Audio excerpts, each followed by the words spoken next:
Elisha ரெட்டிப்பான வரம் பெற்றவர். சேர்ந்து சொல்லுவோமா? எலிசா ரெட்டிப்பான வரம் பெற்றவர். எலியாவின் ஊழியத்திற்கு பின்பு தேவன் எலிசா என்கிற தேவ மனிதனை தெரிந்து கொண்டார். இந்த எலிசாவும் வல்லமையான தீர்க்கதரிசியாய் ரெட்டிப்பான வரங்களை உடைய தேவ மனிதனாய் தேவனுக்காக வல்லமையாய் பயன்படுத்தப்பட்டார். இந்த எலிசா தீர்க்கதரிசியின் வாழ்விலிருந்து சில காரியங்களை இன்று மாலை நாம் கற்றுக்கொள்ள ஆண்டவர் கிருபை தருவாராக. முதலாவது ஒரு காரியம், எலிசாவின் வாழ்வில் நாம் கற்றுக்கொள்கிற காரியம், ராஜாக்கள் 19ஆம் அதிகாரம் 19ஆம் வசனத்திலிருந்து யாவரும் சேர்ந்து வாசிப்போமா? அப்படியே அவன் அவ்விடம் விட்டு புறப்பட்டு போய் 12 ஏர்பூட்டி உழுத சாப்பாத்தின் குமாரனாகிய எலிசாவை கண்டான். அவன் 12ஆம் ஏரை ஓட்டிக் கொண்டிருந்தான். எலியா அவன் மேல் அவன் இருக்கும் இடமிட்டு போய் அவன் மேல் தன் சால்வையை போட்டான்.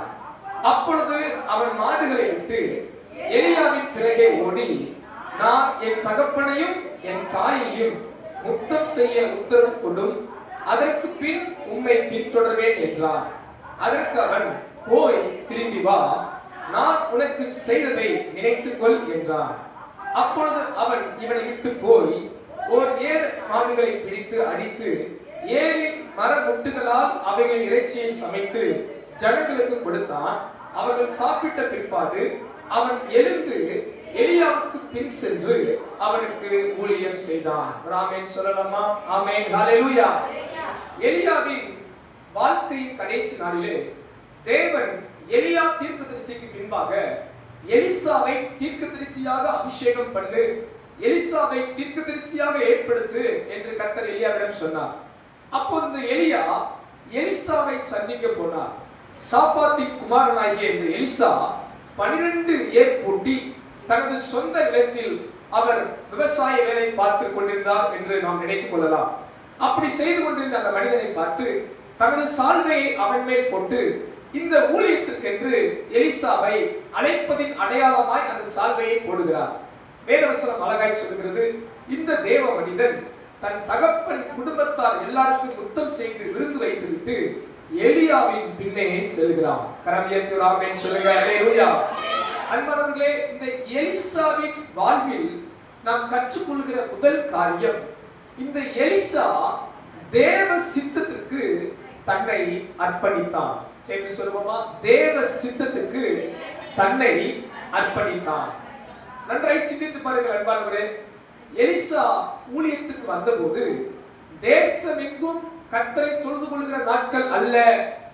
ஏனென்றால் எலியா ஊழியம் செய்யும் போதே மொத்த தேசத்தில் அந்த எலியா சொல்கிறான், நான் ஒருவன் மாத்திரம் மீந்திருக்கிறேன், எல்லாரும் பாகால் பின்பாக சென்று விட்டார்கள். ராஜா ராணி தேசத்தின் ஜனங்கள் எல்லாம் தேவன் பக்கம் திரும்பினவர்கள் அல்ல. அன்றைக்கு கர்த்தருடைய ஊழியர்களுக்கு இஸ்ரவேல் தேசத்திலேயே நெருக்கம். நாம் நினைக்கிறோம் இப்படிப்பட்ட நமது தேசத்தில் தான் கர்த்தருடைய ஊழியக்காரர்களுக்கு போராட்டம் பிரச்சனை என்று நினைக்கிறோம். வேதத்தில் பார்த்தீர்கள் என்றால் இஸ்ரவேல் தேசத்திலே உபத்திரவப்பட்ட ஊழியர்கள் எத்தனை பேர் புரிஞ்சுக்கிட்டீங்க? அல்லேலூயா. இஸ்ரவேல் தேசத்திலேயே கஷ்டப்பட்ட ஊழியர்கள் இருக்கிறார்கள், கஷ்டப்பட்ட தீர்க்கதரிசிகள் உண்டு. கர்த்தருடைய வார்த்தையை சொல்லி நிந்திக்கப்பட்டவர்கள், அவமானப்பட்டவர்கள், கொலை செய்யப்பட்டவர்கள் இருக்கிறார்கள். அப்படிப்பட்ட நேரத்தில் இந்த எலிசா கர்த்தருடைய அழைப்பை ஏற்று தேவ சித்தத்துக்கு தன்னை அர்ப்பணித்தான். கரங்களை சேர்த்து சொல்லுங்க, அல்லேலூயா. சில நேரங்கள் பாருங்க, தேவ பிள்ளைகள் சுமூகமாய் நலமான காரியத்துக்கு தங்களை ஒப்புக் கொடுப்பார்கள், நன்மையான காரியத்துக்கு ஈஸியா அர்ப்பணிச்சிருவாங்க. கடினமான சூழலில் தங்களை ஒப்புக் கொடுப்பது என்பது சாதாரணமான காரியம் அல்ல. இந்த எலிசா கடினமான நேரத்திலும் தேவ சித்தத்துக்கு தன் குடும்பத்தை விட்டு, வருமானங்களை விட்டு கர்த்தருடைய ஊழியத்தை செய்யும்படியாய் தன்னை அர்ப்பணித்திருந்தார். இந்த மாலை நேரத்தில் இங்க இருக்கிற ஒவ்வொருவரையும் பார்த்து உற்சாகப்படுத்துகிறேன். எலிசாவின் வாழ்விலிருந்து இந்த சத்தியத்தை நாம் கற்றுக்கொள்வோம். சில நேரங்களிலே ஆண்டவர் நம்மோடு பேசும்போது, சில நேரங்களிலே ஆண்டவர் தமது சித்தத்தை நமக்கு சொல்லும் போது எளிமையான காரியங்களை உடனே செய்து விடுவோம். ஈஸியா இருந்தா செஞ்சிருவோம், நமக்கு பிடிச்சதா இருந்தா செஞ்சிருவோம். அது நம்ம விரும்புறதுன்னா நிறைவேற்றிடுவோம். ஆனால் கொஞ்சம் கடினமானதா இருந்தா, கொஞ்சம் கஷ்டமானதா இருந்தா, நம்ம விரும்புறது மாதிரி இல்லைன்னா, ஆண்டவருடைய திட்டம் ஒரு கடினமான பாதைகளுக்குள் நம்மை நடத்துவதா இருந்தால் எத்தனை பேர் சந்தோஷமா அந்த சித்தத்துக்கு அர்ப்பணிக்க முடியும்? ஆனால் இந்த எலிசா தேவ சித்தத்துக்கு தன்னை அர்ப்பணித்தான். இந்த மாலை நேரத்தில் நான் தாழ்மையை உங்க எல்லாரையும் பார்த்து உற்சாகப்படுத்துகிறேன். உங்க வாழ்க்கையில தேவன் பெரிய சித்தத்தை வச்சிருக்கிறார், பெரிய நோக்கத்தை வச்சிருக்கிறார். ஏதோ ஒரு குடும்பம், ஏதோ ஒரு கணவன் மனைவி பிள்ளைகள், ஏதோ நம்ம சாப்பிடுறோம், ஏதோ வாழ்றோம், ஏதோ சம்பாதிக்கிறோம், ஏதோ திருப்தியா இருக்கிறோம் என்ற மனநிறைவோடு மட்டும் வாழ்ந்துக்காதீர்கள். கர்த்தர் இருக்கிற ஒவ்வொருவரையும் ஒரு பயனுள்ள பாத்திரமாகவே மாற்ற விரும்புகிறார். சிறு பிள்ளைகள் முதற்கொண்டு உங்கள் வயது எவ்வளவு ஆனாலும் நீங்கள் தேவ ராஜ்யத்தில் பயனுள்ள பாத்திரமே, பிரயோஜனமானவர்களே. தேவன் உங்களை குறித்து ஒரு திட்டம், ஒரு நோக்கம், ஒரு தொலைதூர பார்வை, ஒரு தரிசனத்தை தேவன் நிச்சயம் வைத்திருக்கிறார். எத்தனை பேர் விசுவாசிக்கிறீங்க? அல்லேலூயா. அது உங்களுக்கே தெரியும்.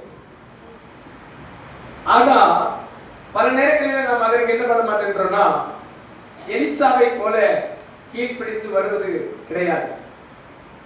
நான் இந்த மாலை நேரத்தில் உங்களை தாழ்மையா உற்சாகப்படுத்துகிறேன். தேவ சித்தத்துக்கு உங்களை அர்ப்பணிக்க தயங்காதீங்க. என் வாழ்க்கையை நான் சிந்தித்து பார்க்கிறேன். நான் ஊழிய அழைப்பை பெற்ற போது நான் உடனே ஊழியத்துக்கு ஒப்பு கொடுக்கல. எனக்கு நல்லா தெரியும் நான் ஊழியத்துக்கு அழைக்கப்பட்டிருக்கிறேன். நான் நல்லா புரிந்து கொள்ளுகிற வயது என்று சொல்லும்போது நான் 10th படிக்கும் போதே எனக்கு நல்லா தெரியும். நான் 6ஆம் வகுப்புல இருந்தே நான் கர்த்தருடைய ஊழியத்தை செய்ய ஆரம்பிச்சிட்டேன். நான் சபையிலே வளர்ந்தேன். எங்க சபை அப்போது பெரிய எண்ணிக்கையுள்ள சபை. அந்த சபையில மட்டும் உதவி ஊழியர்களே 10 பேர் இருப்பாங்க. அந்த 10 உதவி ஊழியர்களுக்கு நான் அசிஸ்டன்ட் பாஸ்டர். அந்த 10 உதவி ஊழியர்களுக்கு யாருக்கு? நான் அவங்களுக்கு அசிஸ்டன்ட் பாஸ்டர். அவங்க டிஸ்ட்ரிக்ட் போகும்போது நாங்கெல்லாம் ஸ்டடி டைம் எல்லாரும் படிக்கும்போது அவங்களுக்கு நான் தான் அசிஸ்டன்ட் பாஸ்டர். டிஸ்ட்ரிக்ட் போகிறதுக்கு கூட ஆல்ரெடி என்னை எட்டி பார்ப்பாங்க, இளங்கோ அப்படின்வாங்க. பாஸ்டர் தான் வர்றேன் அப்படின்ட்டு பைபிளை தூக்கிக்கிட்டு அப்படியே கூட அசிஸ்டன்ட் பாஸ்டர் மாதிரி பைபிளை தூக்கிட்டு போயிடுவேன். அவங்க கூட டிஸ்ட்ரிக்ட் போவேன். ஆனால் அப்போ எனக்கு ரொம்ப தெரியல, நான் ஊழியத்துக்கு வரவேன்னு எனக்கு ரொம்ப தெரியல. ஆனால் ஆண்டவர் எனக்குள்ள அந்த கிருபையை வைத்திருந்தார், வெளிப்பாடுகளை வைத்திருந்தார், வரங்களை வைத்திருந்தார். நான் 5வது படிக்கும்போது தரிசனங்களை பார்க்க ஆரம்பித்தேன். ஒரு முறை ஒரு பாஸ்டர் நானும் ஒரு வீட்டில் ஜோம் பண்ணுறோம். அந்த பாஸ்டரும் இப்போ நம்ம ஸ்தாபனத்தில் தான் ஊழியம் செய்கிறார். இன்னும் சரி நானும் இல்லை அவருக்கு. அப்போ நான் அந்த பாஸ்டர் வீட்டில் விசிட்டிங் போய் ஊழியம் செய்கிறோம். கண்ணுமணி ஜோம் பண்ணி அந்த குடும்பத்தை ஆசீர்வதிச்சு ஜோம் பண்ணிக்கிட்டு இருக்கிறோம். ஆண்டவர் அந்த பாஸ்டர் கொடுத்த தரிசனத்தை காமிக்கிறார். நான் ஜோம் பண்ணிக்கிட்டு இருக்கிறேன், கண்ணை முடிக்கிட்டு இருக்கிறேன். ஒரு கரம் அந்த பாஸ்டருக்கு தூக்கி இருந்துச்சு. பார்த்துக்கங்க, என்னடா கண்ணு மூடி பார்க்கிறேன், கண்ணை முடிக்கிட்டு இருக்கிறேன், ஒரு கரம் தூக்கி இருக்கேன். கண்ணை திறந்து பார்த்தா பாஸ்டர் பக்கத்தில் நிற்க தான் செய்யறாரு. பக்கத்தில் நின்றுட்டு தான் இருக்கிற நம்ம கண்ணுக்கு மட்டும் வித்தியாசமா தெரியுது. இது ஒரு 7வது ஒரு 8வது படித்தாரு, சரியா ஞாபகம் இல்லை. அப்ப மறுபடியும் கண்டுபிடிச்சு மறுபடியும் அந்த கரம் அந்த பாஸ்டர் தூக்கி இருக்கிற பாக்குறேன். எனக்கு ரொம்ப புரியல, எனக்கு ரொம்ப தெரியல. அப்போ மிஸ்டேக் ப்ரேயர்லாம் வீட்டு ப்ரேயர் முடிச்சுட்டு நான் போகும்போது அந்த பாஸ்டர் என்ன தெரியல அப்படி ஜோம் பண்ணுறேன். அப்போ நான் ஆரம்ப நாள் குழந்தை பருவம், ஆவிக்குரிய நிலைமையில ரொம்ப குழந்தை பருவம். அப்போ அந்த பாஸ்டர் நான் பேசுகிறேன், பாஸ்டர் இப்படி ஒரு தரிசனம் காத்தேன் பாஸ்டர். அப்படியா இல்லைங்கோ, சரிப்பா அப்படின்ட்டு பரவாயில்லப்பா, பரவாயில்ல ஆண்டோட ஏதோ காமிச்சிருக்கிறாருப்பா அப்படின்ட்டு விட்டுட்டேன். ஒரு வாரம் கழிச்சு அதே பாஸ்டர் புளித்து கூப்பிட்டுட்டு போகும்போது மெதுவாக சொன்னார், இல்லைங்கோ நீ அன்னைக்கு ஒரு தரிசனம் பார்த்து தெரியுமா, எனக்கு இந்த வாரத்திலேயே கர்த்தர் என்னை உயர்த்தினார் தம்பி, என்னை ஒரு இடத்துல உயர்த்தி ஆசீர்வதிச்சு நான் ரொம்ப நாளாக பிரயாசப்பட்ட ஒரு காரியம் கர்த்தர் எனக்காக செஞ்சு கொடுத்தாருப்பா, அதை ஆண்டவர் உங்களுக்கு முன்கூட்டியே வெளிப்படுத்தி இருக்கிறார் அப்படின்னாரு. ஓ அப்பதான் புரிஞ்சுக்கணும், இது தரிசனம் போல, இது ஆண்டவர் செய்வார் போல அப்படின்ட்டு அந்த வயதில் புரிந்து கொண்டேன். காலங்கள் கடந்தது. எனக்கு ஊழிய அழைப்பு தெரிஞ்சும் நான் முழு நேரம் ஊழியத்துக்கு வர ரொம்ப தயங்கினேன். நான் உடனே வர விருப்பப்படலை. ரொம்ப போராடினேன். ரொம்ப நான் ஈஸியா ஆண்டவர் விட்டு கொடுக்கல. +2 முடிச்சு எஸ்கேப் ஆயிடலான்னு பார்த்தேன், இருந்தாலும் ஆண்டவர் விடல. காலேஜ் முடிச்சுட்டு எஸ்கேப் ஆயிடலான்னு பார்த்தேன், அப்பயும் விடல. காலேஜ் முடிச்சுட்டு நான் சபையோடு இருந்து எல்லா ஊழியம் செய்வேன், எல்லா ஊழியங்களிலும் இருப்பேன். எங்க பாஸ்டர் சொல்றதுக்கு முன்னாடி இருப்பேன். இப்ப இருக்கிற பிள்ளைகள்லாம் 10 நிமிஷம் வேலை பார்க்க மாட்டேன்றாங்க சபையில். நாங்கள் சபையில் மணிக்கணக்காக வேலை பார்ப்போம், சாப்பிடாம வேலை பார்ப்போம். சாப்பாடே இல்லாம வேலை பார்ப்பேன் சமையல. நான் ஊழியத்துக்கு வந்து கூட ஒரு நேரம் தான் சாப்பிட்டுருக்கேன், ஒரே நேரம் தான் சாப்பிடுவேன். அப்படி சமையல இருந்து நான் வேலை பார்த்துருக்கேன். இப்ப சமையலுக்கு பிள்ளைகிட்ட ஒரு வேலை சொல்றதுக்கு நமக்கு யோசனையா இருக்கு. சொத்துறோம் போச்சு கிச்சுக்குவாங்களோ அப்படின்ட்டு. பெற்றோர்களுக்கு அந்த பக்குவம் இன்னும் வரல. ஏன்னா அது அவங்களுக்கு ஆசீர்வாதம் பெற்றோர்கள் நினைக்க மாட்டேன்றாங்க, பிள்ளைகளும் நினைக்க மாட்டேன்றாங்க. சோத்திரம். ஆனா வேலைலாம் பார்ப்போம், என்ன செய்வோம். அப்ப மறுபடியும் அந்த அழைப்பு நம்மளை அழுத்திக்கிட்டே இருந்துச்சு. அதற்கு விட்டு கொடுக்கல. ஒரு முறை எங்க பாஸ்டர் ஒரு முறை எனக்கு சொன்னார், நான் ஜோமணி ஊருக்கு போகலாம், வீட்டுக்கு போகலாம் அப்படின்னு நினைக்கும் போது எங்க பாஸ்டர் என்ன சொன்னார், தம்பி நீங்க ஊருக்கு போங்க, எங்க போங்க, இன்னும் 3 வருஷத்துல ஊழியத்தில் இருப்பப்பா. எனக்கு ஒரே கோவம் எங்க பாஸ்டர் மேல. நம்ம ஜோமணி வீட்டுக்கு போறதுன்னா என்னட்ட வந்து யாராவது கேட்டா நான் ஜோமணி சந்தோஷமா போயிட்டு வாங்க, கத்திரங்களோட இருப்பான்னு சொல்லியிருப்பேன். சமாதானமா அனுப்ப வேண்டியதாங்க. என் பாஸ்டர் என்ன பண்ணிட்டாரு, 3 வருஷத்துல நீ ஊழியத்தில் இருப்பான்னு சொல்லி. 3 வருஷம் கதை எங்க இருக்கு, யாரு கட்டா 3 வருஷத்துக்கு அப்புறம் என்ன நடக்கும், ஏது நடக்கும், எங்க இருப்போம், என்ன பண்ணுவோம். ஆனா தாழ்மையா நான் சொல்றேன், கர்த்தர் தன்னுடைய ஊழியருடைய வார்த்தையை கனம் பண்ணினார், அங்கீகரித்தார். நான் நல்ல வேலையில் இருந்தேன், வருமானத்தில் இருந்தேன், யாரும் சொல்லல, நானே என் வேலையை தூக்கி போட்டு கர்த்தர் என்கிட்ட பேசினார். ஒரு நாள் நான் வேலை பார்க்கும்போது ஆண்டவர் என்கிட்ட பேசுற வார்த்தையை என்னால என்னுடைய நாவின் வார்த்தையால் புரிய வைக்க முடியாத அளவுக்கு என் ஆண்டவர் இடைப்பட்டார். நான் உன் அழைப்பின் நோக்கம் இதுதானா, உன் வாழ்வின் நோக்கம் இதுதானா என்ற ஆண்டவர் என்னோடு பேசும்போது அது ஒரு பெரிய சம்பட்டியை வைத்து அடிப்பது போல இருக்குது, என் உள்ளத்தை உடைப்பது போல இருக்குது. தேவ சத்தம் என் வாழ்க்கையை மாற்றுவது போல இருந்தது. என்னால திருப்தியா வேலை பார்க்க முடியல. அதுக்கு மேல அந்த நேரமே அந்த வேலையை விட்டேன், அந்த நேரமே என்னை ஒப்பு கொடுத்தேன். நான் வேலை பார்த்த என்னோட ஓனர், அவர் நல்ல ஒரு கிறிஸ்டியன் பிரதர். நான் அவர்கிட்ட சொல்லிட்டேன், இல்லை பிரதர் நான் ஊருக்கு போகலான்னு இருக்கிறேன், எனக்கு இனிமேல் இங்கே வேலை பார்க்க முடியும் என்னால் சொல்ல முடியல என்ற அன்னைக்கே வேலையை விட்டு நான் ஊழியத்துக்கு என்று ஒப்பு கொடுத்தேன். ஏன் இந்த காரியத்தை நான் சுருக்கமாக சொல்றேன்னா, உங்க வாழ்க்கையில நீங்க சாதாரணமானவர்கள் இந்த எண்ணத்தை கொஞ்சம் மாற்றணும், நமக்காகவே வாழணும்ன்ற எண்ணங்களை கொஞ்சம் மாற்றணும், நம்ம சித்தமே நிறைவேறணும்னு நினைக்கிறத கொஞ்சம் மாத்திட்டு, தேவன் என்னை கொண்டு என்ன செய்ய சித்தமா இருக்கிறார், தேவன் இந்த சபையில நம்ம வச்சிருக்கிறார்னா இந்த சபையில தேவன் என்னை கொண்டு என்ன செய்ய சித்தமா இருக்கிறார், ஆண்டவர் என்ன அழைத்த அழைப்பு என்ன, என்னை ரட்சித்த நோக்கம் என்ன, என்னை தெரிந்து கொண்ட நோக்கம் என்ன, அதற்கு என்னை ஒப்பு கொடுப்பேன் என்று எந்த தேவ பிள்ளைகள் முழுமையா தங்களை அர்ப்பணிக்கிறாங்களோ கர்த்தர் அவங்களை கொண்டு பெரிய காரியம் செய்வார். விசுவாசிக்கிறவர் ஆமென் சொல்லலாமா? ஆமென் ஹல்லேலூயா. நான் தாழ்மையா சொல்றேன், இங்க இருக்கிற ஒவ்வொருவரையும் கொண்டு கர்த்தர் பெரிய காரியம் செய்ய விரும்புகிறார். நீங்க அர்ப்பணிச்சீங்கன்னா அது நடக்கும், நீங்க ஒப்பு கொடுத்தீங்கன்னா அது நிறைவேறும். அதுக்கு சாக்ரிஃபைஸ் தேவை. நான் ஊழியத்துக்கு வந்து எழுதி ஒரு வார்த்தையில சொல்லிட்டேன், நான் பண்ண தியாகம் வார்த்தையால சொல்ல முடியும். நான் பண்ண தியாகம் ரொம்ப பெருசு. எங்க குடும்பத்தார் மத்தியில, உறவுகள் மத்தியில என் வருமானங்கள் எல்லாம் விட்டேன், நல்லா சம்பாதிச்சேன். இப்ப நான் சம்பாதிச்சா சோத்திரம், நான் எவ்வளவோ சம்பாதிச்சிருக்கலாம், எவ்வளவோ நான் சொத்து வச்சிருக்கலாம், எவ்வளவோ கார் வாங்கியிருக்கலாம், சொந்த வீடு கட்டி இருந்திருப்பேன், சொந்த ஆஸ்திகள் உடையவா இருந்திருப்பேன். ஆனா கர்த்தருக்கு முன்பாக அதெல்லாம் அற்பமும் நஷ்டமும் குப்பையுமா நான் பார்க்கிறேன். கர்த்தர் அதை காட்டுற என்னை 1000 மடங்கு ஆசீர்வதிக்க வல்லவர். தியாகம் உண்டு, சாக்ரிஃபைஸ் உண்டு. அர்ப்பணிக்கும் போது எலிசா தன் குடும்பத்தை விட்டுதான் வந்தார். அவர் கூட்டின ஏற்பாடுகளை அங்கு விட வேண்டியதா இருந்தது.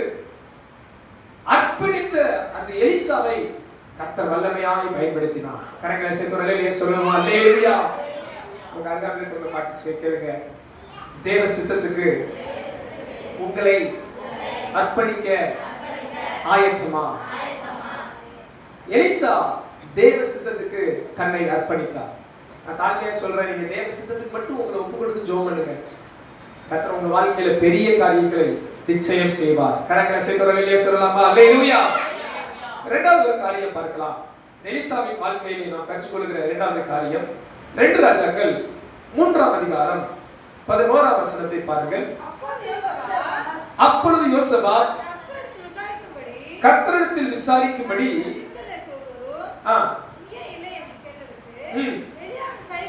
ஏலியாவின் கைகளுக்கு தண்ணீர் வார்த்த சாப்பாத்தின் குமாரனாகிய எலிசா இங்கே இருக்கிறான் என்று இஸ்ரவேலின் ராஜாவின் ஊழியக்காரரில் ஒருவன் மறுமொழியாக சொன்னான். ஆமென் சொல்லுவோம். ஆமென். ஹல்லேலூயா. நாம் எலிசாவின் வாழ்க்கையின் பாடங்களை கற்று வருகிறோம். முதல் காரியம், எலிசா தேவ சித்தத்துக்கு தன்னை அர்ப்பணித்திருந்தார். இரண்டாவது காரியம் பாருங்கள், இந்த எலிசாவை குறித்து வேதவசனம் சொல்கிறது, அன்றைக்கு இருந்த யோசபாத் ராஜா இங்கே எந்த தீர்க்கதரிசி இருக்கிறார் என்று கேட்டபோது இந்த எலிசா தீர்க்கதரிசியை எப்படி அடையாளப்படுத்துகிறார்கள் கவனியுங்கள். எலியாவின் கைகளுக்கு தண்ணீர் வார்த்த சாப்பாத்தின் குமாரனாகிய எலிசா என்கிற ஒரு தீர்க்கதரிசி இருக்கிறார். கரம் ஏற்றி ஆமென் சொல்லுங்க. அல்லேலூயா. அன்பானவர்களே, இந்த எலிசாவை தேவன் தெரிந்து கொண்ட போது, இந்த எலிசாவை தேவன் முன்குறித்த போது, அவன் நான் தேவனால் தெரிந்து கொள்ளப்பட்டவன், நான் தேவனால் அழைக்கப்பட்டவன் என்ற எண்ணத்தோடு அவன் சுயாதீனமாய் செயல்படவில்லை. மாறாக வசனம் சொல்கிறது, அவன் எலியாவுக்கு கட்டுப்பட்டவனாய் இருந்தான். இந்த இரண்டாவது காரியம், இந்த எலிசாவின் வாழ்க்கையில் நாம் கற்றுக்கொள்கிற ஒரு காரியம், தேவன் தன்மேல் ஏற்படுத்தின தலைமைக்கு இந்த எலிசா கீழ்ப்படிந்து நடந்தான். வேதம் இன்னும் ஒருபடி மேலே சொல்கிறது, இந்த எலிசா எலியாவுக்கு ஊழியம் செய்தான். எலியாவுக்கு அவன் கைகளுக்கு தண்ணீர் பாய்ச்சினான் என்று சொல்லுகிறது. அன்பானவர்களே, இரண்டாவது ஒரு காரியம், இந்த எலிசாவின் வாழ்க்கையில் நாம் கற்றுக்கொள்ள வேண்டிய ஒரு காரியம், தேவன் நம்மே வைத்திருக்கிற ஆவிக்குரிய தலைமைக்கு நாம் கீழ்ப்படிந்து கட்டுப்பட்டு செவி கொடுத்து நடக்க வேண்டும். எத்தனை பேர் ஆமென் சொல்றீங்க? அல்லேலூயா. எனக்கு நல்லா ஜெபிக்க தெரியும், எனக்கு நல்லா பாட தெரியும், எனக்கு நல்லா பிரசங்கம் பண்ண தெரியும், எனக்கு எல்லாம் தெரியும் அப்படின்ற எண்ணம் ஒரு நாளும் ஒருபோதும் எந்த ஒரு தேவ பிள்ளைகளுக்கும் வரக்கூடாது. தேவன் நமக்கு வைத்திருக்கிற மேலான அதிகாரங்களுக்கு கீழ்ப்படுகிற சுபாவம் இருந்தாதான் கர்த்தர் உங்களை மேலான நிலைமைக்கு உயர்த்துவார். எத்தனை பேர் ஆமென் சொல்றீங்க? அல்லேலூயா. சில நேரங்களில அநேகருடைய பிரச்சனை என்னன்னா, நம்ம சபைகள் அப்படி இல்லை. நான் பல சபைகளுக்கு போறதுனால நான் பார்த்த காரியம், அநேக ஊழியர்கள் படுற வேதனையில உண்டு. சிலர் என்ன பண்ணுவாங்கன்னா, சபை விசுவாச பிள்ளைகளே அவங்க என்ன நினைச்சுக்குவாங்க, பாஸ்டருக்கு மேல தங்களை உயர்த்தி நடப்பாங்க, தங்களை ரொம்ப பெருசா நினைச்சுக்குவாங்க. கீழ்ப்படிய மனசு இருக்க ஊழியக்காரங்க சொல்றதுக்கு கட்டுப்பட வேண்டிய எண்ணம் வராது. வேதவசனம் அழகாய் சொல்கிறது, உங்களை ரட்சிக்க வல்லமையுள்ள வசனத்தை சாந்தமா ஏற்றுக்கொள்ளுங்கள். இன்னைக்கு நிறைய பிரச்சனை சபைகள்ல, வசனத்தை சாந்தமா ஏற்றுக்கொள்ளுகிற பக்குவமே இல்லை. வசனத்தை ஏற்றுக்கொள்ளுகிற பக்குவம் இன்றைக்கு அநேக தேவ பிள்ளைகளுக்கு குறைஞ்சிருக்கு. இந்த எலிசா அவர் மேல் அபிஷேகமும் அழைப்பும் இருந்தாலும் எலியாவுக்கு கீழ்ப்படிந்து இருந்தான். கையை வைத்து சொல்லுங்க, ஆண்டவரே என்னை எந்த அளவுக்கு உயர்த்தினாலும் நான் கீழ்ப்படிந்து இருக்கேன் ஐயா. அல்லேலூயா. தேவன் உங்க மேல் வச்ச ஆவிக்குரிய தலைமைக்கு கட்டுப்பட்டு நடங்க. பணிவிடை ஆவியுடையவர்களா இருங்க. நீங்க அவங்களுடைய அன்பின் வார்த்தைக்கு செவி கொடுத்து நடந்து பாருங்க, கர்த்தர் உங்களை நிச்சயமா ஆசீர்வதிப்பார். கரங்களை சேர்த்து ஆமென் சொல்லுவோம். அல்லேலூயா. கடைசி ஒரு காரியம், இந்த எலிசாவின் வாழ்க்கையில் நாம் கற்றுக்கொள்கிற ஒரு காரியம், 2 ராஜாக்கள் 2ஆம் அதிகாரம் 9வது வசனத்தை பார்க்கலாம். அவர்கள் அக்கறைப்பட்ட பின்பு எலியா எலிசாவை நோக்கி, நான் உன்னை விட்டு எடுத்துக் கொள்ளப்படும் முன்னே நான் உனக்கு செய்ய வேண்டியது என்ன கேள் என்றான். அதற்கு எலிசா, உம்மிடத்தில் உள்ள ஆவியின் வரம் எனக்கு இரட்டிப்பாக கிடைக்கும்படி வேண்டுகிறேன் என்றான். கரவையை அல்லேலூயா சொல்லுங்க. அல்லேலூயா. எலிசாவின் வாழ்வில் கற்றுக்கொள்கிற பாடம், அவர் தேவ சித்தத்துக்கு முழுமையாய் அர்ப்பணித்தார். தேவன் ஏற்படுத்தின தலைமைக்கு கீழ்ப்படிந்து ஒரு ஊழியனாய், பணிவிடை ஒரு நபராய், தாழ்மையாய் நடந்து கொண்டார். மூன்றாவது காரியம் பாருங்கள், இந்த வார்த்தை ரொம்ப அருமையான ஒரு வார்த்தை. இந்த எலிசா தேவனிடத்திலிருந்து பெரிய காரியங்களை எதிர்பார்த்தான். ஒரு ஆமென் சொல்லுங்க. அல்லேலூயா. எலியாவை தேவன் எடுத்துக்கொள்ள இருக்கிறார். 2 பேரும் அக்கறைப்பட்டு போய் கொண்டிருக்கிறார்கள். எலியாவுக்கு தெரிந்து விட்டது, நேரம் வந்துவிட்டது, நாம் மேலே செல்ல போகிறோம், இனியும் நாம் இருக்க முடியாது என்று நேரம் வந்தது தெரிந்தவுடன் சரி, நாம் கடந்து போகிறோம், இவருக்கு ஏதாவது கொடுக்கணும், இவருக்கு ஏதாவது செய்யணும் என்று சொல்லி எலிசாவை பார்த்து கேட்கிறார், உனக்கு என்னப்பா வேணும்? நான் எடுத்துக்கொள்ளப்படும் முன்னே உனக்கு செய்ய வேண்டியது என்ன கேள் என்றார். சோத்திரம். இந்த எலிசா நினைச்சிருந்தா, இவ்வளவு வேலை பார்த்தேன், சொத்து இது கொடுத்துருங்க, தங்கம் கொடுத்துருங்க, பொண்ணு கொடுத்துருங்க, அதை கொடுத்துருங்க, இதை கொடுத்துருங்கன்னு கேட்கல. ஏன்னா நான் தாழ்மையா நினைக்கிறேன், இந்த எலிசா பணக்காரனா இருந்திருப்பான்னு நினைக்கிறேன். 10, 12 ஏழு மாடுகள் போட்டி ஓட்டுற அளவுக்கு நிலங்கள் ஆஸ்திகள் தான் உடையவனா இருந்த எலிசா, இவர் பார்த்த ஒரு காரியம், எலியாவை தேவன் வல்லமையா பயன்படுத்தினார். அவர் மேல இருந்த அந்த அபிஷேகம், கிருபை, தேவ வரம் ரொம்ப பெருசா இருந்துச்சு. அப்ப இந்த எலிசா கேட்கிறாரு பாருங்க, ஐயா தீர்க்கதரிசியே, எலியாவே, ரபி போதகர் எப்படி அவர் கூப்பிட்டாரு தெரியல. ஆனா அடுத்த வருஷம் பாத்தீங்கன்னா சொல்றான், இஸ்ரவேலுக்கு குதிரையும் ரத வீரரும் போல இருந்தவரே, என் ஆண்டவனே என்றான், என் தகப்பனேன்னு சொல்றான். அப்ப ஒருவேளை எலிசா எலியாவை தகப்பனே, என் ஆண்டவனே அவர் சொல்லியிருப்பார் நான் நினைக்கிறேன், என்னுடைய கற்பனை. என் தகப்பனே, என் தகப்பனே, எனக்கு என்ன வேணும் கேட்கிறீங்களா? உங்ககிட்ட இருக்கிற அந்த வரம் எனக்கு என்ன வேணும்? ரெட்டிப்பா வேணும். பாருங்க, எலியா இருந்ததை காட்டி எலிசா நான் 2 மடங்கு வர வேணும் அப்படின்னு கேட்கிறாங்க. அழகா எலியா சொல்லுவார், நீ அரிதான காரியத்தை கேட்டாய். பாருங்க வசனம் சொல்லுது பாருங்க, அரிதான காரியத்தை கேட்டாய், அது சாதாரணமான காரியம் இல்லப்பா, நீ ரொம்ப பெரிய காரியம் கேட்டிருக்கிற என்று சொல்லுகிறார். இந்த மாதிரி நான் தாழ்மையா உங்களை கேட்கிறேன், நீங்க ஆண்டவர்கிட்ட எப்படிப்பட்ட காரியம் எதிர்பார்க்கிறீங்க? ஏதோ ஆசீர்வதிக்கப்பட்டா போதும், ஏதோ இந்த உலக காரியத்தையே கேட்டு நீங்க மூடி மறைச்சு உங்க வாழ்க்கையை வாழ்ந்துடுறீங்களா? இல்ல தேவனிடத்துல இருந்து பெரிய காரியங்களை எதிர்பார்க்கிறீங்களா? வேதவசனம் சொல்கிறது, மேலானவைகளை நாடுங்கள், ஆவிக்குரிய வரங்களை நாடுங்கள். அன்பார்களே, உங்களுக்குள்ள வரங்கள் கிரியை செய்யப்படுகிறதா? நீங்க ஆவிக்குரிய வரங்களை நாடுகிறீர்களா? மேலான ஆசீர்வாதங்களை நாடுகிறீர்களா? கர்த்தருக்காக பயன்பட வேண்டும் என்று விரும்புகிறீர்களா? இந்த எலிசா எலியாவின் மேல் இருந்த வரம் ரெட்டிப்பாய் எதிர்பார்த்தான். உங்களுடைய எதிர்பார்ப்பு என்ன? உங்களுடைய வாஞ்சை இன்று என்ன? கர்த்தர் உங்கள் வாஞ்சையை நிறைவேற்ற வல்லவரா இருக்கிறார். ஆண்டவர் பெரிய காரியம் கேளுங்க. ஆண்டவரே, என்னையும் அபிஷேகிங்க, என்னையும் பயன்படுத்துங்க, எனக்கு வரங்களை தாங்க, எனக்கு கிருபைகளை தாங்க, மேலான வரங்களை எனக்கு தருவீராக. எத்தனை பேர் ஆமென் சொல்றீங்க? அல்லேலூயா.